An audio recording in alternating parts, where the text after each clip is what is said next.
وڵاتی میسر دۆزینەوەیەکی نوێ و بەرچاوی شوێنەوارە دێرینەکانی لە گۆڕستانی سەقەرە لە باشوری قاهیرە ئاشکرا کرد. دۆزینەوەکە 54 تابووتی دارینیش لەخۆدەگرێت کە مێژووی بەشێکی زۆریان دەگەڕێتەوە بۆ سەردەمی شانشینی نوێی میسر لە 3000 ساڵ پێش ئێستادا.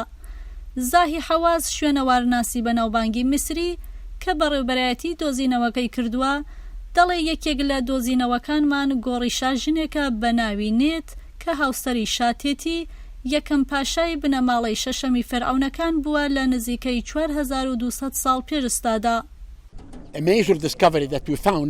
دەستکەوتێکی گەورەیە کە لە سێبەری کۆنترین هەرمی میسردا دۆزیوانەتەوە، بەڵام هەڵکۆڵینەکانی من بۆ دۆزینەوەی شوێنەوارەکان لە نزیک هەرمی تێتی یەکەم پاشای بنەماڵەی شەشەم بوو کە مێژووەکەیان دەگەڕێتەوە بۆ نزیکەی 4200 ساڵ لەمەوە پێش. گرنگترین شت کە دۆزیمانەوە پەرستگایەک بوو لە نزیک هەرمی شاژندا. لەناو پەرستگاکەدا ناوێکی نوێ دۆزرایەوە بە ناوی نێت کە ژنی پاشا تێتی بووە. ئەمەش بەشێکی بچووک بۆ مێژووی ئەو شانشینە کۆنە زیاد دەکات. یاری و پەیکەر و دەمامکی کۆنیش لەم شوێنەدا دۆزراونەتەوە، بەڵام دۆزینەوەیەکی تری گرنگی ئەم شوێنەوارە دێرینە پاپیرۆسێکی 5 متری بووە کە دەقی کتێبی مردووەکانی لەسەر نووسراوەتەوە.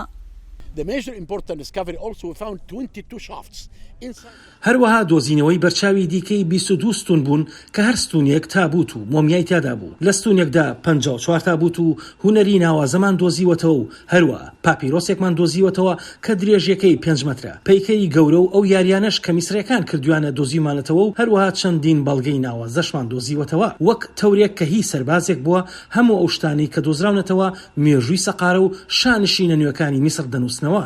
لەم ساڵانەی دواییدا میسر بەو هیوایە کە سەرنجی گەشتیارانی زیاتر بۆ وڵاتەکەی ڕاکێشێت کە لە ئێستادا بەهۆی کۆرۆناشەوە تووشی زیانێکی زۆر بووەتەوە، زانیاری زۆرتر لەسەر دۆزینەوەی نوێی شوێنەوارەکانی پێشکەش بە دەستگاکانی ڕاگەیاندن دەکا.